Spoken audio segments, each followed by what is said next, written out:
Hey, welcome to Classic Performance and part 3 of our tiny house bunkhouse build out of a storage building that we purchased. This is the big reveal, so we're going to give you the full walk around. We're done. We've got company showing up here in about 2 hours, so ready or not, they're coming. So let me just give you kind of a little background on what we did here. We first bought this building from one of those storage building barn lots, and everybody's always asking about what is the price of things. $7,500 for the building delivered. Go back to part 1 and you'll get more information on that. Then we built the deck around it, finished the inside, have a half bath right up here too. So let's go take a big tour. Now, first of all, the deck on this thing is finished, and someone's going to ask, and someone's already asked, this is the Australian timber oil amberwood stain. Absolutely beautiful color to it.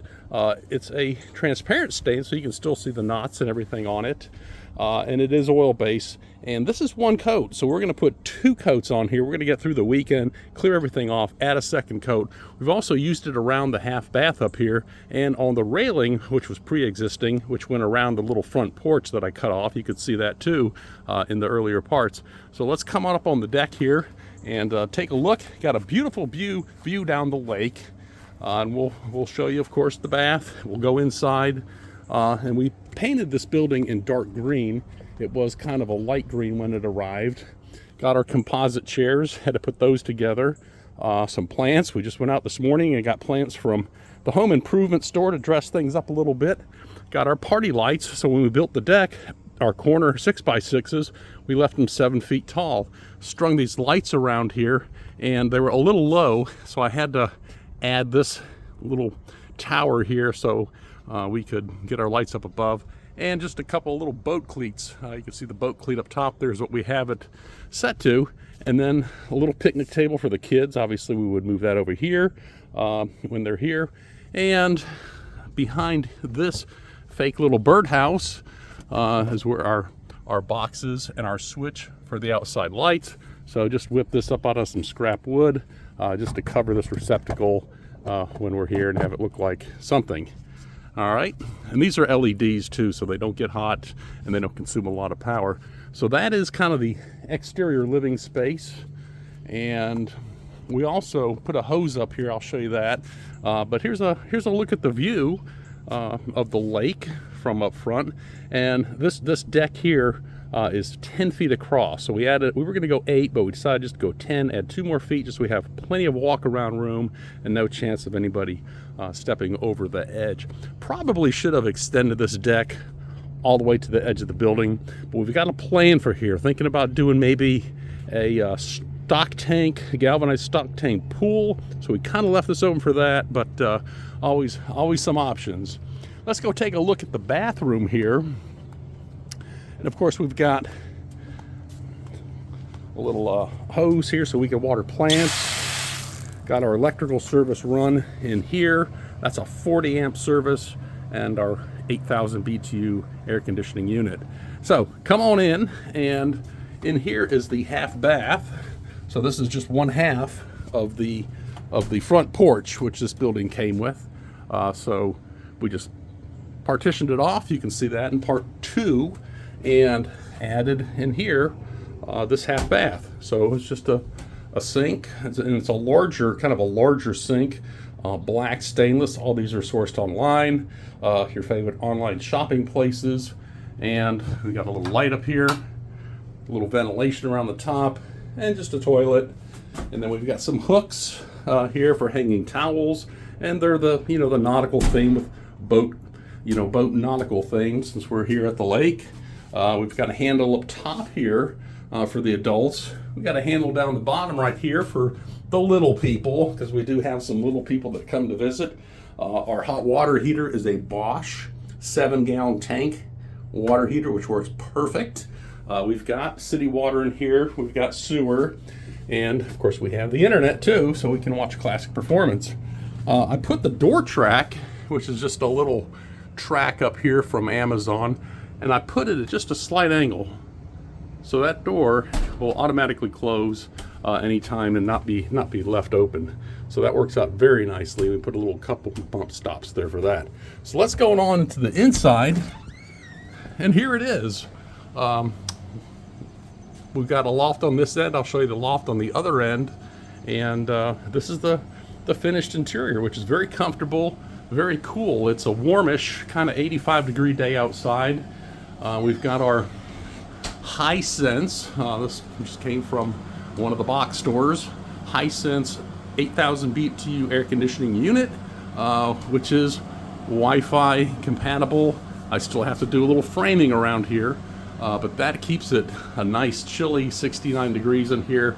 That fan is on low, and you can barely hear it running. Actually, it says it's on high, but let me switch it to low just for the sake of the audio on the video here. All right, now it's on low. You remember we had a window here, and then also on the other side we had a window here, which we had to block out because of the bathroom. So those are gone, and you can refer back to the earlier parts of the video to see what we did with those. And behind this little mirror right here is our 100 amp panel, and we've got our AC and our hot water heater, our bathroom, our fridge, kitchen, lights and receptacles and that sort of thing right here in this 100 amp panel, hidden by this nice mirror. So the floor in here is an LVP floor, luxury vinyl plank, which is completely waterproof. It's got a rubber backing on it, so we don't have to worry about any kind of water damage, since there will be, you know, wet feet in and out of here and that sort of thing. And our kitchen cabinet was sourced at just a local building supply store. It's very nice, and it has it's all wood. It's not the composite. We've got our first aid kit in there. It's got the soft close doors, which are really nice. So there's no slamming of the doors. Countertop from one of the building supply stores that kind of rhymes with Home Depot. This is just a piece of butcher block, and I had to shave about 2 inches off the back, cut it to fit around the window. And then we got our trash can right here, and just this is just a pipe kit. I didn't even make that. It's just, I mean, I put it together, but it's just like an Amazon pipe kit or something like that. And of course our fridge, we went with a full-size fridge because, you know, you want to bring a lot of drinks and a lot of age-appropriate beverages. You certainly want to have a lot of ice. We've got ice in our ice maker right here, a couple extra bags of ice, and of course your ice cream maker right down there, Cuisinart. And king-size bed back here. It's a little tight, left a little more room on this side for the bigger person, a little less room on that side for the smaller person, but our bed is a king size. Thought about doing a queen, but then it's like, it would be much better for our guests if in fact it was larger and they would feel like they're at home. Up on top is the TV, kind of hard to watch like this, but the beauty of it is you just pull it back and then this TV folds down. We'll come around and take a look at it, and this is not a very big TV, but when you look at it, of course we have classic performance on. We do have high-speed internet here, wireless and all that good stuff. We are not off the grid at all. This is just like home storage building living. So anyway, got our nice TV. When you're laying in bed, it's at a perfect angle and it's just about the right size. We got this nice ladder that was, of course, bought online. Everything here has been bought online. And up on top, we'll show you the bunks for the young people. So we just climb up the ladder here. And what I did is I had carpeting. The carpeting guys put carpet up here. We got a little switch right here. And of course there is a TV up here for those to watch. We've got 2 beds up here with sleeping bags.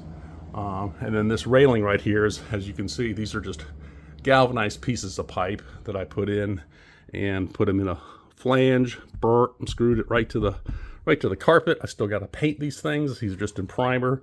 All this has to be painted. So we're kind of down to the wire. So anyway, this is the railing to keep people from falling. The ladder is secured with kind of reverse L brackets, top and bottom. So the ladder's not going to come down. It'll hold a big fat guy like me. So that's our bunk area. If I swing around, we've got another bunk area up here for additional expansion, if you will. So that is also carpeted. It's a little bit smaller. That would be great for one person. This one right here is 10 feet wide by 8 feet long. So that's a really nice size, bunk. Okay, so that's our upstairs. And of course, as I've mentioned, we have our ladder secured with reverse L brackets on the back, screwed to the floor, screwed to the back of the leg. So it's, it's not going to go anywhere. So that's the quick tour of the storage building bunkhouse. I hope you enjoyed this 3-part series. If you have and you stuck to the end, leave a comment and we'd like to hear from you.